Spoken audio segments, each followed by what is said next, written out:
तो कहानी की शुरुआत हेलेन नामी एक लड़की से होती है जो सुपरमार्केट में थी जब उसका सामना एक भयानक बड़ी सी क्रिएचर से हो गया, जिससे बचने के लिए वो जंगल की तरफ भागी और क्रिएचर भी रास्ते में आने वाली सभी चीजों को तबाह करते हुए उसी के पीछे उसी को मारने के लिए बढ़ा।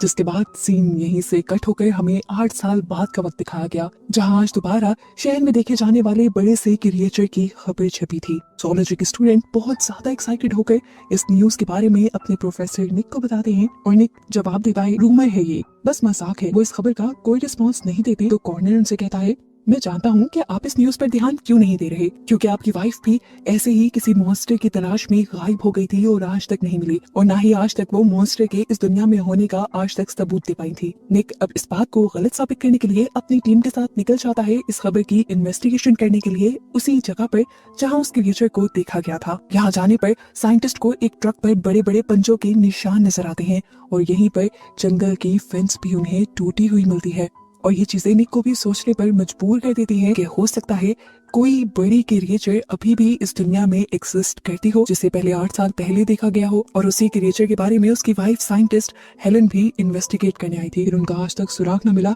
वो सोचता है कि हो सकता है उसी क्रिएचर ने हेलेन को निगल लिया हो, इसीलिए आज तक उसकी बॉडी का भी सुराग नहीं मिला था। अब सीन कट होकर हमें एक zoologist एबी को दिखाया जाता है जो कि रेप्टाइल्स पर रिसर्च करती है।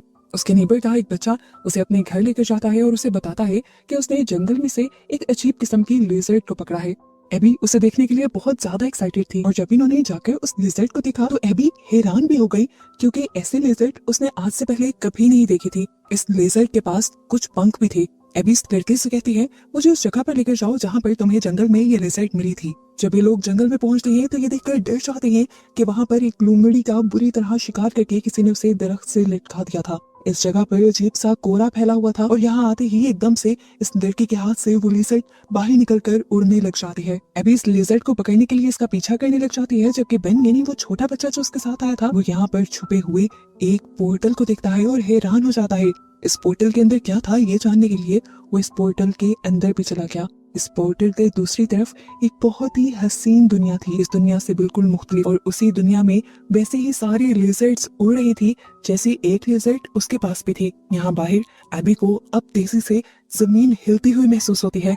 वो डर जाती है। इससे पहले कि वो कुछ और कहती उसे सामने के तालाब में एक बहुत बड़े से क्रिएचर की रिफ्लेक्शन नजर आती है। देखने पर ये क्रिएचर किसी डायनासोर जैसी लग रही थी। दूसरी तरफ अब हमें बेन को दिखाया जाता है जो किसी चीज से बचते हुए भागकर जल्दी से अपने घर आकर अपने रूम में छुप जाता है। उसे एहसास था कि कोई बड़ी सी चीज उसका पीछा कर रही है, और जैसे ही उसने सामने विंडो में देखा तो ये बड़ी सी क्रिएचर डायनासोर जैसी उसका पीछा कर रही थी, और उसे पकड़ने के लिए वो उसकी विंडो तोड़कर भी उस पर हमला करने की कोशिश कर रही है। अपने आप को बचाने के लिए बेन अपने हाथ में आने वाली हर चीज से उस मॉन्स्टर के ऊपर हमला करता है और आखिर वो मॉन्स्टर उससे दूर भाग ही जाता है। दूसरे सीन में अब हमें जंगल में फंसी एबी को दिखाया गया था जिसके पीछे वही बड़ी सी क्रिएचर पड़ चुकी थी। एबी अभी ये बात नहीं जानती थी कि ये बड़ी सी क्रिएचर उस पोर्टल में से निकली है।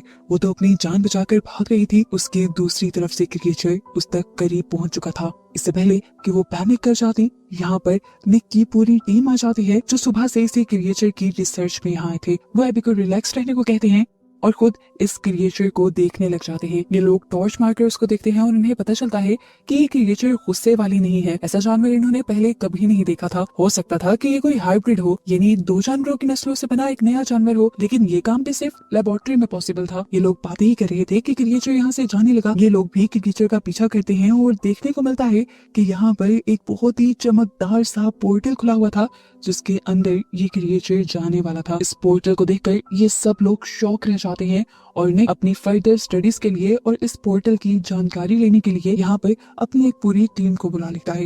ये पोर्टल किसी और दुनिया का भी हो सकता था और किसी और टाइमलाइन का भी हो सकता था। इस पोर्टल को देखते हुए निक को थोड़ी उम्मीद बनी थी कि वो लोग पास्ट या फ्यूचर में ट्रैवल कर सकते हैं, जिस चीज पर वो आजकल रिसर्च कर रहा था। निक को लगता है कि उसकी वाइफ भी ऐसे ही किसी पोर्टल के अंदर गायब हुई होगी, इसीलिए वो पोर्टल के अंदर जाकर चेक करने का फैसला करता है। दूसरी तरफ शहर में हमें वो क्रिएचर दिखाया जाता है जो बेन के पीछे पड़ा था। वो अभी तक अपने शिकार को ढूंढ रहा था और उसे स्मेल करते करते वो उसके स्कूल पे पहुंच जाता है। जैसे ही टीचर की नजर उस पर पड़ती है तो टीचर बहुत ज्यादा डर जाती हैं। सभी बच्चे पैनिक कर जाते हैं। टीचर दरवाजा बंद करके सारा फर्नीचर दरवाजे के आगे लगाने लग जाती हैं, लेकिन ये क्रिएचर बहुत ही पावरफुल था। दरवाजे को तोड़ना और चीजों को साइड पे करना उसके लिए कोई बड़ा मसला नहीं था।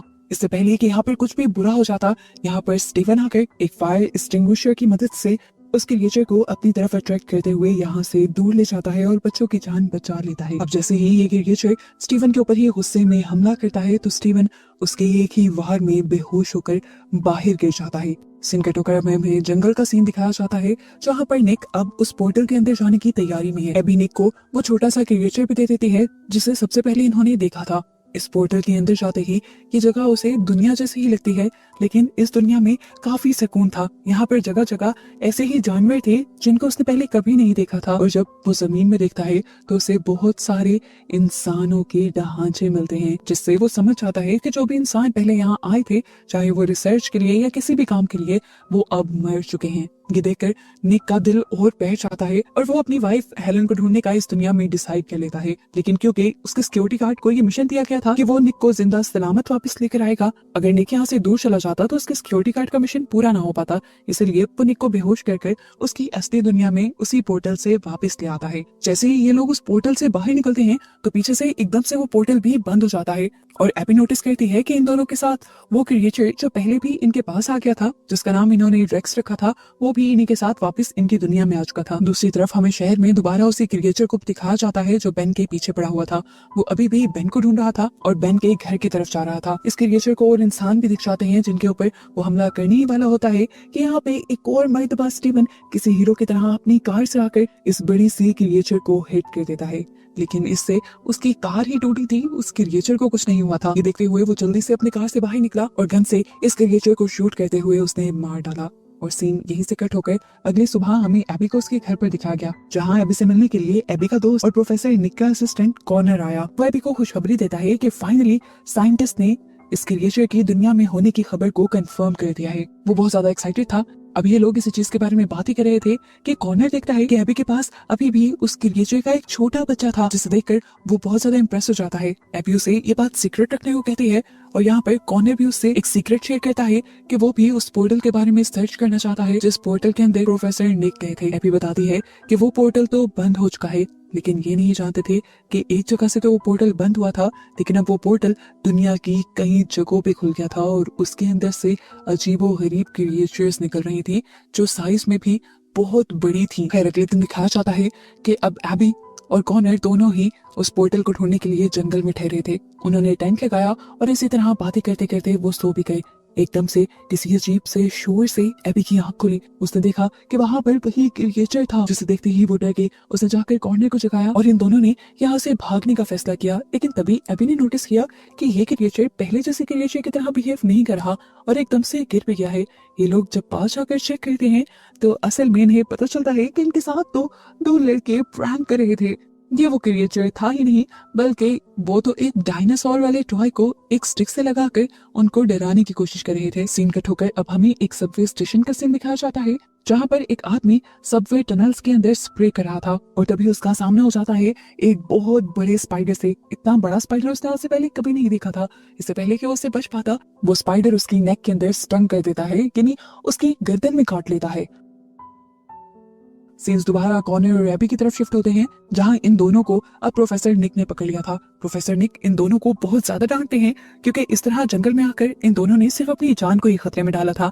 अगर वो क्रिएचर जंगल में खुली होती तो ये लोग आज जिंदा भी ना होते। ये बात सुनते हुए कॉर्नर को भी बहुत ज्यादा दुख होता है और उसे एहसास होता है कि उसने भी एबी की जान को खतरे में डाल दिया था अपने सिर्फ एक एडवेंचर के चक्कर में। इनकी इन्हीं बातों के दौरान निक और उनकी एक क्लीग क्लॉडिया को एक आदमी के बुरी तरह जख्मी होने की खबर मिलती है। ये लोग जब उसे चेक करने के लिए हॉस्पिटल में जाते हैं तो इन्हें पता चलता है कि उसको कोई जहरीली चीज तो काटी है, लेकिन क्या चीज काटी है इसका अंदाजा वो नहीं लगा पा रहे थे क्योंकि इस दुनिया में ऐसा कोई भी बड़ा इंसेक्ट यानी कोई इतना बड़ा कीड़ा नहीं देखा था जो इतना बड़ा डंग मारे। अब मिस क्लॉडिया सिक्योरिटी मैनेजर के पास जाती हैं और उसे कहती हैं कि हमें एक टेक्निकल टीम को रिसर्च के लिए उसी एरिया में भेजना होगा जिस एरिया में ये इंसान काम कर रहा था, ताकि वहां जाकर ये लोग उस क्रिएचर को पकड़ कर लेकर आए जिसने इस आदमी के ऊपर हमला किया है, ताकि ये लोग उसका एंटीडोट बनाकर उसका इलाज कर सकें। सिक्योरिटी मैनेजर मान जाते हैं और वहां पर एक टीम को भेजा जाता है।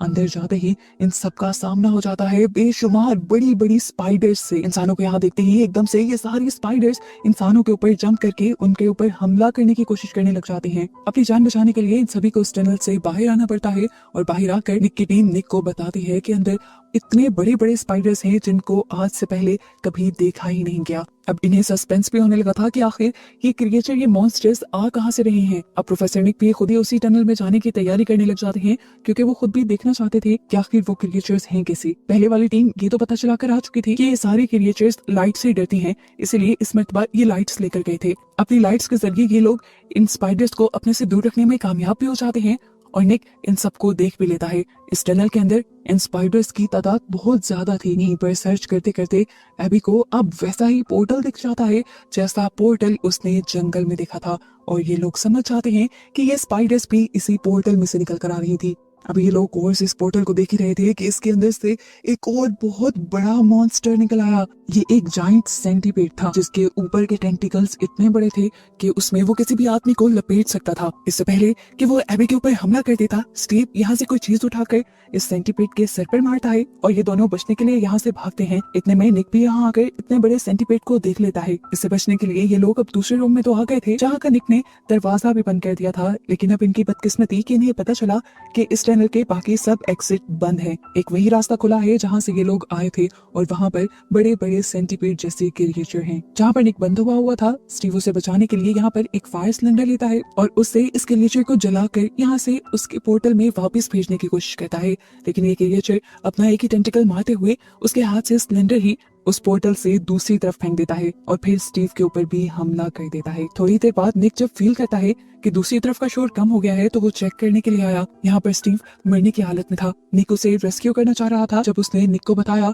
कि उसके क्रिएचर के काटते ही मुझे यहाँ पर एक विजन दिखा था, जैसे उस पोर्टल से किसी औरत ने आकर बताया हो कि पोर्टल की दूसरी तरफ हेवन यानी जन्नत है और वहाँ पर हेलन जो कि निक की वाइफ है वो निक का इंतजार कर रही है। खैर निक जल्दी से स्टीव को हॉस्पिटल लाने में कामयाब हो जाता है, लेकिन स्टीव की हालत इस वक्त तक काफी बिगड़ चुकी थी। क्लोडिया जो कि निक की क्लीग थी वो निक को बताती है कि हमें इसका इलाज करने के लिए उसी क्रिएचर का पॉइजन चाहिए होगा जिस क्रिएचर ने इसे काटा है। उस पॉइजन से हम उसी पॉइजन का एंटीडोट बनाएंगे और फिर उसे ठीक कर सकेंगे। स्टीव के पास वक्त भी बहुत कम था और ये चैलेंज भी बहुत बड़ा था, लेकिन निक हिम्मत दिखाता है और ये फैसला करता है कि वो खुद जाकर उस सेंटीपेड का पॉइजन लेके आएगा और स्टीव के लिए एंटीडोट बनाएगा। ये लोग दोबारा उसी टनल में जाते हैं और इनकी किस्मत अच्छी थी कि इन्हें सेंटीपेड उसी टनल में मिल जाता है। वो एक दीवार के अंदर बने होल के अंदर छुपा बैठा था। निक भी इसी होल के अंदर जाने वाला था, हालांकि वो जानता भी था कि इस तरह करने पर उसकी अपनी जान को खतरा हो सकता है, ये क्रिएचर उसे भी मार सकता है। ये लोग जब उस होल से निकलकर दूसरी तरफ गए तो इन्हें पता चला कि दूसरी तरफ एक बिल्डिंग थी जो अंडर कंस्ट्रक्ट थी।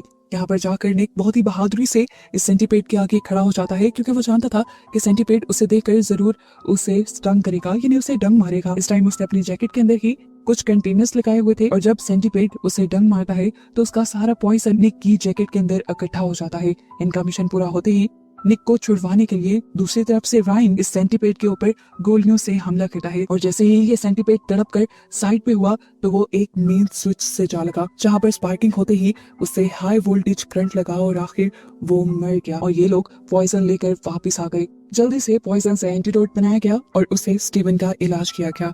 आखिर स्टीवन होश में भी आ गया, लेकिन अभी भी निक का सारा ध्यान स्टीवन की उन बातों पे था जो उसने जख्मी हालत में की थी। निक सोच में पड़ गया था कि क्या उस टाइम स्टीवन हेलुसिनेट कर रहा था या सच में पोर्टल से निकलकर उसे हेलन दिखी थी। वो अभी भी इसी कश्मकश में था कि क्या उसे अपनी वाइफ हेलन को ढूंढने के लिए उस पोर्टल के अंदर जाना भी चाहिए या नहीं। अब सीन कट हो गई, इस सीन से बिल्कुल डिफरेंट सीन दिखाया जाता है। यहाँ पर हम एक कपल को देखते हैं जो अपनी स्विमिंग ट्रेनिंग कर रहे थे। इसी स्विमिंग पूल के अंदर से अचानक एक मगरमच्छ निकलता है जो ऊपर से जंप करते हुए लड़के को ही हवा में निकल लेता है और ये देखते हुए उसकी पार्टनर एकदम से शॉक में रह जाती है। यहाँ पर वो मगरमच्छ उस लड़की के ऊपर भी हमला करने की कोशिश करता है, लेकिन वो लड़की बच जाती है। इन्वेस्टिगेशन के लिए जब टीम यहाँ पर आती है तो उन्हें लगता है कि डियानी के पार्टनर की मौत के पीछे डियानी खुद है, क्योंकि इस फैसिलिटी के अंदर कोई भी किसी भी किस्म का जानवर होना नामुमकिन था। जबकि डियानी ने सबको यकीन दिलवाने की कोशिश की कि यहाँ पर एक बहुत बड़ा सा मगरमच्छ आ गया था जिसने उसके पार्टनर को खाया था। अब ये खबर सुनकर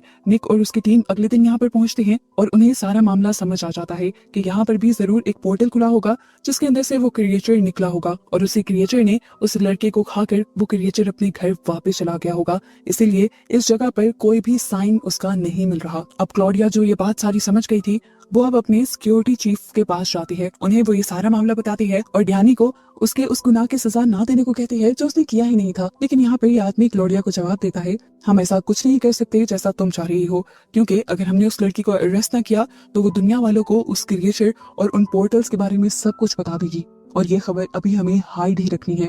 अगले दिन निक और उसकी टीम को पता चलता है कि वही पोर्टल अब एक दूसरे शहर की लेक के अंदर देखा गया था और उसी लेक के अंदर उन बड़े बड़े मगरमच्छों को भी इस मर्तबा देखा गया था, जिससे निक और उसकी टीम को ये बात पता चल जाती है कि वो पोर्टल एक जगह से दूसरी जगह मूव कर रहे हैं। निक अपनी टीम के साथ उसी जगह में उसी लेक के अंदर उतरने का फैसला करता है जहाँ पर इस मर्तबा वो पोर्टल खुला था। ये लोग अभी इस पोर्टल को, इस जगह को सर्च ही कर रहे थे कि एबी ने नोटिस किया कि वहाँ से निकलने वाली क्रिएचर अब एबी के इर्द गिर्द घूम रही थी। एबी कुछ देर के लिए तो स्टिल खड़ी रही और जब उसे लगा कि अब उसकी जान को खतरा है तो उसने फौरन से कॉर्नर को आवाज दी। कॉर्नर उसे बचाने के लिए आया और उसे निकालकर पानी से बाहर ले गया। वो क्रिएचर इनके ऊपर हमला करने के लिए पानी से बाहर भी आ गई तो कॉर्नर ने उससे बचने के लिए एक लकड़ी का टुकड़ा उठाया और उसके गले में स्टैब कर दिया। दर्द से वो मगरमच्छ वापस चला गया और पानी के अंदर जाते ही वो अपने पोर्टल में चला गया, के लिए अपनी दुनिया में चला गया और उसके यहाँ से जाते ही वो पोर्टल बंद हो गया। पोर्टल के बंद होते ही निक और उसकी जितनी भी टीम यहाँ पे रिसर्च कर रही थी उनकी रिसर्च भी बंद हो जाती है। अब अपनी रिसर्च को कंटिन्यू करने के लिए निक और उसकी टीम डिसाइड करती है कि वो अब अगली वो जगह ढूंढेंगे जहाँ पे ये पोर्टल खुलेगा। फाइनली इन्हें जल्दी उस जगह का पता चल जाता है जहाँ ये पोर्टल दोबारा खुला था। निक ने इस मर्तबा उस पोर्टल में जाने का डिसाइड कर लिया था। रायन निक के साथ एक रस्सी बांध देता है कि अगर जरूरत पड़ी और उन्हें लगा कि निक किसी खतरे में है तो वो रस्सी के जरिए निक को बाहर खींच लेंगे। इस पोर्टल के अंदर जाकर पानी से बाहर निकलकर निक देखता है कि वो एक नई ही दुनिया में पहुंच गया था जहाँ पर अब बहुत बड़े बड़े बर्ड्स से उसका सामना हो जाता है और फाइनली उसकी तलाश खत्म भी हो जाती है। उसे यहाँ पर अपनी वाइफ हेलन मिल भी जाती है। वो हेलन को देखकर इतना खुश था कि उसे बताना भी नहीं आ रहा था। वो हेलन से कहता है, चलो प्लीज अपनी दुनिया में वापस चलो, तुम्हें एक मौका मिला है अपनी दुनिया में वापस आने का। लेकिन हेलन वहां जाने से मना कर देती है और कहती है कि मैं नहीं चाहती कि दुनिया के लोगों को इन पोर्टल्स के बारे में पता चले और दुनिया वाले अपने आप को दुनिया के मसलों से बचाने के लिए इस दुनिया को भी आकर खराब कर दे, इसीलिए मैं यहाँ से कहीं नहीं जाने वाली। लेकिन वो यहाँ निक से कहती है कि तुम मेरे साथ रह सकते हो, यहाँ पर ये दुनिया बहुत अच्छी है। हेलन उससे वादा करती है कि मैं तुम्हें यहाँ पर हर वो चीज दिखाऊंगी जिसे मैंने यहाँ पर डिस्कवर किया है। लेकिन निक उसे मना कर देता है। वो कहता है कि उस दुनिया में मैंने जो कुछ भी बनाया था वो तुम्हारे लिए बनाया था, तुम्हारे साथ रहने के लिए बनाया था और अब मैं उन चीजों को नहीं छोड़ना चाहता। तो इस टाइम हेलन उससे कहती है, ठीक है तो तुम अपनी टाइमलाइन में वापस चले जाओ, मुझे तुम्हारे साथ नहीं जाना। उसकी बात सुनकर निक वापस पानी के अंदर चला जाता है ताकि अपने पोर्टल से वापस अपनी दुनिया में जा सके। जब वो पानी के अंदर तैर रहा था तो यहाँ उसके ऊपर हमला करने के लिए एक बहुत बड़ी सी क्रिएचर आ गई। अपने आप को बचाने के लिए निक ने उसके ऊपर हमला भी किया, लेकिन इस हमले का उसके ऊपर कोई फायदा नहीं था। और जब वो क्रिएचर निक के बहुत करीब आई उसे खाने के लिए तो यहाँ निक की किस्मत चल गई, क्योंकि दूसरी तरफ से आने वाली उससे भी बड़ी क्रिएचर ने आकर इस क्रिएचर को पकड़ लिया और निक की जान बच गई। अब क्योंकि दुनिया में बाहर रस्सी के अंदर काफी हिलजुल महसूस हो रही थी तो स्टीवन और कॉर्नर समझ गए कि अंदर कुछ खतरा है, इसलिए वो जल्दी से अपने प्रोफेसर निक को बाहर खींच लेते हैं। निक जब बाहर आया तो उसकी सांस भी नहीं चल रही थी। जल्दी से सीपीआर देकर ये लोग निक की जान बचाते हैं। कुछ देर बाद जब निक को होश आता है तो निक देखता है कि उसकी वाइफ को अरेस्ट कर लिया था उसे टाइमलाइन के अंदर जाकर, क्योंकि हेलन यानी निक की वाइफ से अब उन्हीं पोर्टल्स के बारे में इन्वेस्टिगेशन होनी थी जो आए दिन इस दुनिया में खुल रहे थे। आखिर ये पोर्टल क्या किसी दूसरी दुनिया के थे या दूसरी टाइमलाइन के, ये सब कुछ साइंटिस्ट को जानना था। पहले तो हेलन कुछ भी बताने को तैयार नहीं थी, लेकिन जब उसने देखा कि फैसिलिटी वाले उसे इस तरह कैद कर लेंगे तो वो उनके साथ कुछ डील करती है कि अगर वो उन्हें कुछ इन्फॉर्मेशन दे देगी तो ये लोग उसे आजाद छोड़ देंगे। पहले तो कोई भी उसकी बात मानने को तैयार नहीं था, लेकिन निक के कहने पर सबने हेलन की बात मान ली। हेलन इनको इन पोर्टल्स के बारे में ज्यादा को तो कुछ नहीं बताती, लेकिन ये बता देती है कि अगला पोर्टल कहाँ खुलने वाला है। अभी भी किसी को हेलन पे एतबार नहीं था, सबको लग रहा था कि हेलन झूठ बोल रही होगी, लेकिन निक को हेलन पर एतबार था। वो अपनी टीम को लेकर हेलन के साथ उस जगह पर पहुंच जाता है। हेलन लंदन की एक लैब में एक फ्रीजर के पास जाती है और कहती है कि यहाँ से अगला पोर्टल खुलेगा। क्लोडिया यहाँ की मैग्नेटिक फील्ड को देखती है। यहाँ पर कुछ ऐसा डिफरेंट महसूस नहीं हो रहा था, लेकिन जैसे ही ये लोग फ्रीजर खोलते हैं तो सच में अंदर एक नया पोर्टल था। बिना कोई बात किए जल्दी से हेलेन इस पोर्टल के अंदर चली जाती है और ये देखते हुए रायन और स्टीवन भी उसी के पीछे पोर्टल के अंदर जाते हैं और देखते हैं कि इस जगह बहुत सारे और भी पोर्टल्स थे। भाई सब लोग कंफ्यूज खड़े थे कि अंदर क्या हो रहा है और इन पोर्टल्स का क्या मतलब है। अभी ये लोग बात ही कर रहे थे कि इन्हें पोर्टल्स में से कुछ हलचल महसूस हुई। सोल्जर्स जल्दी से किसी भी खतरनाक क्रिएचर को मारने के लिए तैयार हो गए जो पहले भी इन्हीं पोर्टल्स में से निकल रही थी, लेकिन इस मर्तबा इस पोर्टल में से एक छोटा सा बर्ड निकला था जो इन लोगों को अपने लिए खतरा नहीं लगता। ऐसे ही बहुत सारे बर्ड्स आ जाते हैं जिन्हें कुछ लोग चुराने की भी कोशिश करते हैं ताकि सभी लोगों को दिखाया जा सके, लेकिन निक कभी ऐसा नहीं चाहता था कि आम लोगों को इन पोर्टल्स के बारे में या इन बर्ड्स के बारे में कुछ पता चले, इसीलिए वो बर्ड्स को पोर्टल्स के पास लेकर जाता है ताकि वो पोर्टल के जरिए वापस चले जाएं। लेकिन एक बर्ड पोर्टल में जाने से पहले ही मर जाता है। सब हैरान थे क्योंकि पहले जो कोई भी इस पोर्टल के अंदर जा रहा था उसे कुछ नहीं हो रहा था, पर अब सब बदला बदला सा था। इसकी मौत की वजह क्या हो सकती थी? निक इसे जानने के लिए उसका ऑपरेशन करने लग जाता है और निक को उसकी बॉडी के अंदर से एक पैरासाइट मिलता है जिसने उसकी जान ले ली थी। ये क्रिएचर यहाँ से मूव करने लग जाता है। एक आदमी इस क्रिएचर को मारने की भी कोशिश करता है लेकिन निक उसे मना कर देता है। अब एबी और स्टीवन मिलकर इस क्रिएचर को पकड़ लेते हैं और इस पर रिसर्च शुरू कर देते हैं। इस पर रिसर्च करने पर पता चलता है कि इस पैरासाइट के अंदर ऐसी ताकत थी जिसकी वजह से ये जिसके भी बॉडी के अंदर जाता है उसके इंटरनल ऑर्गन्स को जख्मी कर देता है और उसके नर्वस सिस्टम पर अपना कंट्रोल भी हासिल कर लेता है। सीन कट होकर हमें टॉम नाम के एक लड़के को दिखाया जाता है जिसके हाथ वो बर्ड लग गया था जो उस पोर्टल से निकला था। वो इस बर्ड को लेकर अपने घर आ गया और उसने इस बर्ड के बारे में सर्च करना शुरू किया। उसे पता चला कि इस बर्ड का नाम डोडो है, लेकिन डोडो साइज में काफी छोटे होते हैं और ये डोडो तो काफी बड़ा था। अभी वो ये सर्च कर रहा था कि एकदम से इसी डोडो ने आकर उस लड़के के हाथ पर हमला कर दिया और उसके हमला करते ही टॉम की हालत बहुत ज्यादा बिगड़ने लगी। उसका जिस्म अब नीला पड़ने लगा था। वो जल्दी से अपनी जान बचाने के लिए खुद ही हॉस्पिटल जाता है और हॉस्पिटल में वो फील करता है कि कोई चीज उसकी गर्दन के अंदर चल रही थी।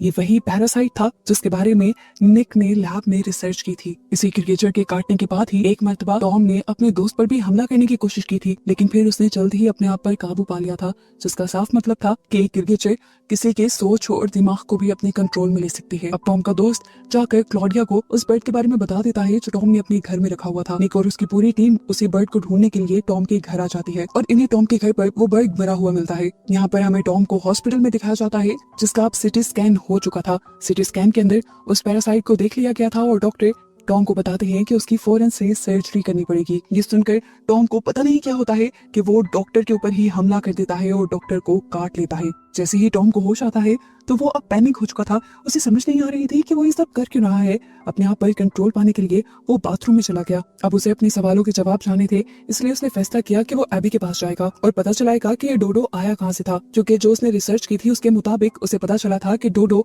आज से कई हजार सालों पहले एक्सटिंक्ट हो चुके थे, इस दुनिया से खत्म हो चुके थे। एबी यहाँ पर टॉम से कुछ नहीं छुपाती और उसे उस फ्रीजर के पास लेकर जाती है जिसके अंदर से वो पोर्टल खुला था, लेकिन अब फ्रीजर के अंदर वो पोर्टल नहीं रहा था तो टॉम को लगता है कि एबी उसके साथ झूठ बोल रही है। इसी तरह अब टॉम को गुस्सा आ जाता है और वो एबी के ऊपर भी हमला करने के लिए उसके करीब जाने की कोशिश करता है, तो एबी ये चीज भांप लेती है और उससे पहले ही उसके ऊपर एक शेल्फ गिरा देती है। अपनी जान बचाने के लिए एबी तो यहाँ से भाग गई थी, लेकिन अब एबी को पकड़ने के लिए टॉम खिड़की से जंप कर देता है और उसे बाइट करने ही वाला होता है कि यहाँ पर बहुत सारे सोल्जर्स आ जाते हैं। इससे पहले कि ये सोल्जर्स टॉम को मार देते, यहाँ पर कॉर्नर सबको बताता है कि टॉम उन्हीं का क्लास फेलो है। वो टॉम से बड़ी ही आराम से एबी को छोड़ देने को कहता है और खुद उससे बात करने का फैसला करता है।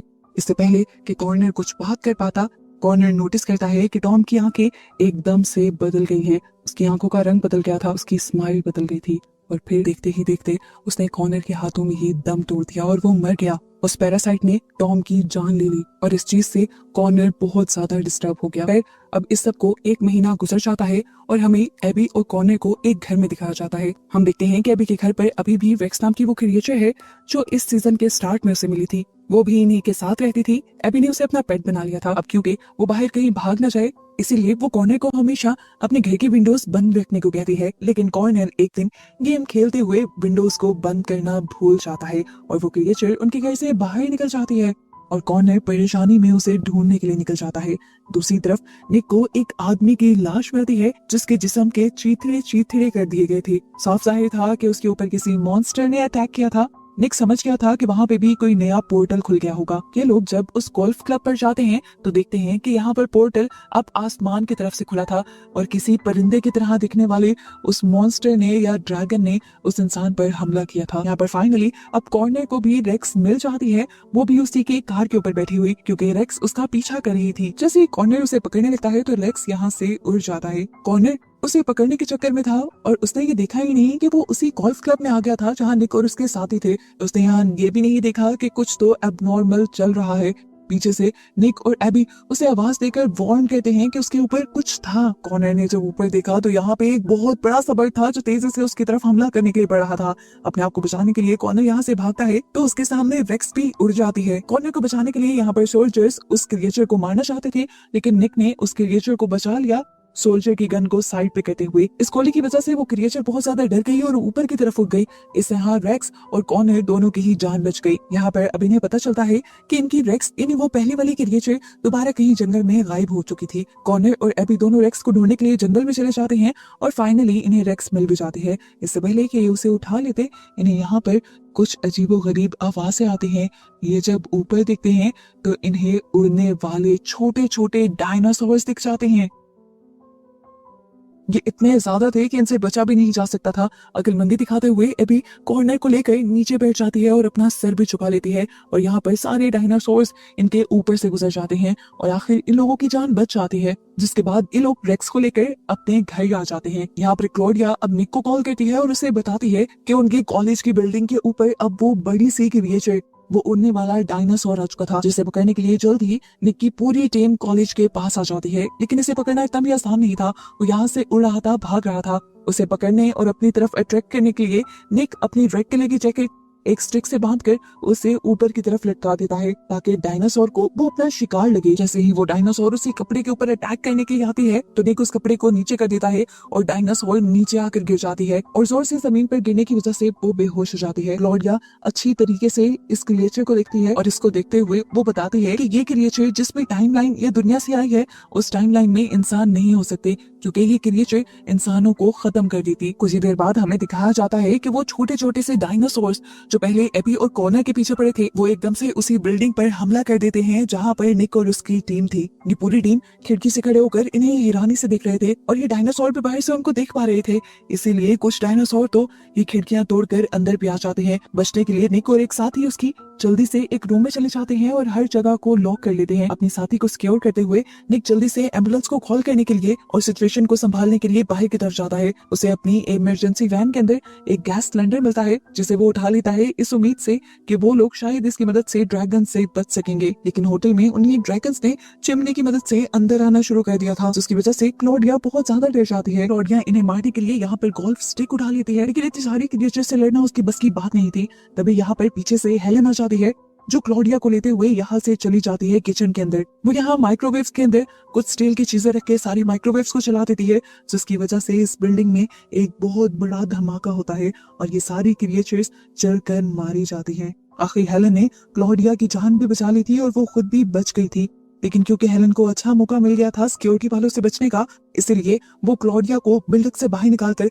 खुद यहाँ से भाग जाती है। जबकि क्लॉडिया अभी तक किसी हैरानी परेशानी में थी कि आखिर उसके साथ हो क्या गया है। थोड़ी ही देर में यहाँ पर सोल्जर्स की टीम भी आ जाती है। ये लोग बिल्डिंग को चेक करते हैं और पता चलता है कि यहाँ पे सारी क्रिएचर्स मारी गई थी सिवाय एक बड़ी क्रिएचर के, जिसे भी ये लोग मारने का प्लान करते हैं। पर निक कहता है नहीं, हम इसे इसके घर भेज देंगे। ये लोग दोबारा उसी गोल्फ क्लब में जाते हैं जहाँ पर वो पोर्टल खुला हुआ था, जिस पोर्टल से के सारे डायनासोर इस दुनिया में आए थे।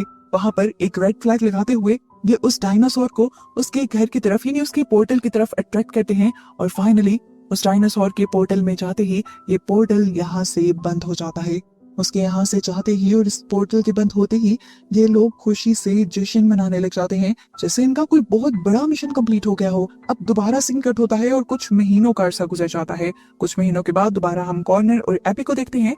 एबी को एक जू से कॉल आती है और उसे पता चलता है कि जू में रहने वाला एक लायन यानी एक शेर अचानक से जू से ही गायब हो गया है। बात तो काफी अजीब थी। एबी और कॉर्नर दोनों ही जू में चले जाते हैं चेक करने के लिए। यहाँ पर इन्हें शेर के गायब होने का तो कोई सुराग नहीं मिलता, लेकिन शेर के ही कहे कॉर्नर इकट्ठा कर लेता है। डीएनए टेस्ट करने पर इन्हें पता चलता है कि ये डीएनए तो इस दुनिया से ताल्लुक ही नहीं रखता, यानी इस दुनिया की किसी भी क्रिएचर का डीएनए उस डीएनए से मैच नहीं हो रहा था। ये और भी ज्यादा डरा देने वाली बात थी। एबी इस चीज को लेकर ज्यादा इसके भी परेशान हो गई थी, क्योंकि पिछले ही दिन उसके बॉस भी गायब हो चुके थे, जिनका कोई भी सुराग नहीं मिला था। ऐसे जानवर और इंसान कहाँ गायब हो रहे थे, ये भी सोचने की बात थी। इधर ये लोग बात ही कर रहे होते हैं तो दूसरी तरफ हम हेलन को दोबारा इसी दुनिया में इसी टाइमलाइन में देखते हैं। वो जल्दी से निक और उसके साथियों से मीटिंग रखती है और उनसे मदद मांगती है, क्योंकि पिछले ही दिन उसके टाइमलाइन में एक बहुत बड़े मॉन्स्टर ने हमला कर दिया था।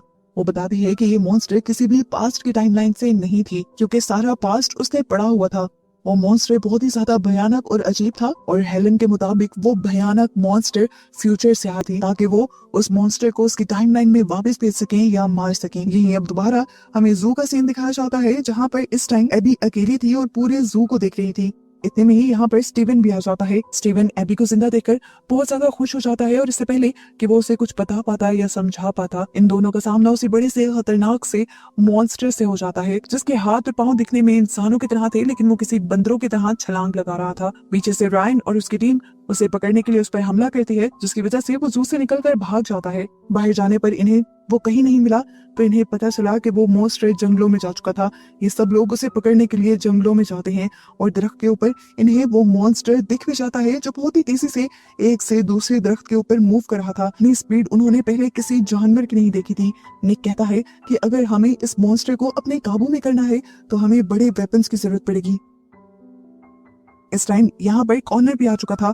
कॉर्नर को याद आया कि उसने पिछले ही दिन एक डीएनए टेस्ट किया था। वो डीएनए इस दुनिया की क्रिएचर से ताल्लुक नहीं रखता था, तो साफ मतलब था कि वो डीएनए इसी क्रिएचर का था। उस डीएनए के जरिए उसने उस क्रिएचर की काफी सारी कमजोरियों का पता चलाया हुआ था, और उसे याद आता है कि ये क्रिएचर म्यूजिक से और साउंड से बहुत ज्यादा डरता है। वो अब म्यूजिक का अरेंज करने के लिए गाड़ी के अंदर जाता है, और उसका म्यूजिक बॉक्स निकाल ही रहा होता है कि वो क्रिएचर उसकी गाड़ी की विंड स्क्रीन के ऊपर हमला कर देती है। और इससे पहले कि वो कॉर्नर को ही मार देती, कॉर्नर गाड़ी से निकलने में कामयाब तो हो जाता है, लेकिन वो क्रिएचर अब दोबारा उसे मारने के लिए उसके सामने आ चुकी थी। और इस मर्तबा कॉर्नर की जान बचाता है स्टीवन, जो यहाँ गन लेकर आया था, और उसने गन से इस मॉन्स्टर को शूट कर दिया, लेकिन ये मॉन्स्टर मरा फिर भी नहीं। सीन कट होकर दूसरी तरफ हम रायन को देखते हैं, जो इस पूरी जगह को देख रहा था, और यहाँ उसे एक जगह से अजीबोगरीब जब आवाजें आती हैं तो वो अंदर जाकर इस झोंपड़ी को चेक करता है, जहाँ पर उसे वैसे ही 3-4 और छोटी छोटी क्रिएचर्स दिखती हैं, जैसे क्रिएचर या मॉन्स्टर से वो लड़ रहे थे। रायन को पता चल गया कि वो बड़ी क्रिएचर जिसे ये लोग देख रही हैं वो असल में मदर है, और ये 3 छोटी छोटी क्रिएचर्स उसके बच्चे हैं। और मदर ने अपने बच्चों को यहाँ खाने के तौर पर 3 इंसानों की लाशें भी लाकर दी हुई थी। किसी तरह उस मॉन्स्टर को, उस क्रिएचर को भी ये पता चल जाता है कि उसके बच्चे खतरे में हैं, क्योंकि उन तक इंसान पहुंच गए हैं, तो वो अपने बच्चों को बचाने के लिए फौरन ही यहाँ पर आ जाती है। इससे पहले कि ये मॉन्स्टर अब एक एक इंसान पर हमला कर देता, निक के दिमाग में एक आइडिया आता है इस मॉन्स्टर को डिस्ट्रैक्ट करने का। वो इस मॉन्स्टर का एक बच्चा उठाता है और यहाँ से बाहर भागने लग जाता है, और ऊपर सीलिंग पे लगे मिरर्स को भी तोड़ने लग जाता है, ताकि आवाजों से वो इस मॉन्स्टर को डिस्ट्रैक्ट कर सके। कभी इधर तो कभी उधर से आवाजें सुनने की वजह से सच में ये मॉन्स्टर कंफ्यूज हो जाता है, और उसकी इसी कमजोरी का फायदा उठाते हुए ठीक वक्त पर निक उसकी आंख में गोली मारते हुए उसे नीचे गिरा देता है। इस टाइम ये क्रिएचर अभी मरा नहीं था। इस क्रिएचर के सभी बच्चों को ये लोग छोटे छोटे कंटेनर्स में डाल देते हैं, इसी उम्मीद में कि ये लोग इन क्रिएचर्स को, इन मॉन्स्टर को इनकी टाइमलाइन में वापस पहुंचा देंगे। खैर, ये लोग एक बहुत बड़ी मुसीबत से बच गए थे। इन मॉन्स्टर्स से इन्होंने कम से कम दुनिया को तो बचा ही लिया था। अब ये लोग काफी रिलैक्स थे। निक और हेलन यहाँ पर बातें करने लग जाते हैं, और हेलन निक को इस टाइम एक कैमरा देते हुए अपनी पिक्चर बनाने को कहती है। इस कैमरे को देखकर निक को एक बहुत ही अजीब चीज याद आती है। ये वही कैमरा था जो उसने पहली मर्तबा पास्ट की टाइमलाइन में एक पोर्टल के अंदर जाने पर देखा था। पहली मर्तबा वो जब एक पोर्टल के अंदर गया था तो उसने देखा था कि वहां कुछ कंटेनर्स पड़े थे और इंसानों की लाशें पड़ी थी। वो कंटेनर्स बिल्कुल सेम ऐसे ही थे जिन कंटेनर्स में इस टाइम इन्होंने इन लाशों को रखा है। ये देखकर वो समझ गया कि वो जिस टाइमलाइन में गया था वो पास्ट की नहीं बल्कि फ्यूचर की टाइमलाइन थी, और उन बॉक्स के पास जो ढांचे पड़े थे वो भी किसी और के नहीं बल्कि इन्हीं इंसानों के थे, इन्हीं लोगों के थे, निक और उसकी टीम के थे। अभी निक ये सब सोच ही रहा था कि पीछे से दिखाया जाता है कि वो मदर के लिए रायन के ऊपर हमला कर देती है। और देखते ही देखते बाकी लोगों को भी मारना शुरू कर देती है और निक अपनी आंखों से ये देखता रह जाता है। इतनी ही देर में पोर्टल से कुछ और क्रिएचर्स भी निकलती हैं, जिनमें से एक निक के ऊपर हमला कर देती है। इससे पहले कि निक को कुछ हो जाता, यहाँ पर वो डायनासोर जैसी क्रिएचर आ जाती है जो इस सीजन के बिल्कुल स्टार्ट में दिखाई गई थी। अब वो इस फ्यूचर वाले मॉन्स्टर के साथ लड़ने लग जाती है। दोनों के अंदर थी तो एक बराबर ताकत, ये तो मानने वाली बात थी। अच्छी टक्कर दे रहा था वो छोटा मॉन्स्टर उस डायनासोर जैसे क्रिएचर को, लेकिन डायनासोर भारी होने की वजह से उसको पीछे गिराते हुए उसके ऊपर गिरकर उसे हरा देता है। आखिर को यहाँ वो क्रिएचर मर जाती है और इस तरह निक की जान बच जाती है। यहाँ पर अब निक को एक सबसे बड़ा ट्विस्ट ये पता चलता है कि वो इस टाइम अपनी टाइमलाइन में था ही नहीं। वो इस टाइम एक फ्यूचर की टाइमलाइन में आ चुका था, जहाँ आकर कोई सारी जिंदगी अपनी वाइफ के साथ जी रहा था। असल में वो अपनी वाइफ के साथ एक दूसरी टाइमलाइन में उसे की मदद करने के लिए आया था। अब उसकी वाइफ उसे उसकी टाइमलाइन में लेकर जाती है और यहाँ से सभी लोगों को गुड बाय कहते हुए दोबारा अपने पोर्टल की तरफ चली जाती है। इधर आकर निक देखता है कि पोर्टल के बाहर उसकी पूरी टीम उसका इंतजार कर रही थी, जिन्हें डिसीजन यहाँ खत्म हो जाता है।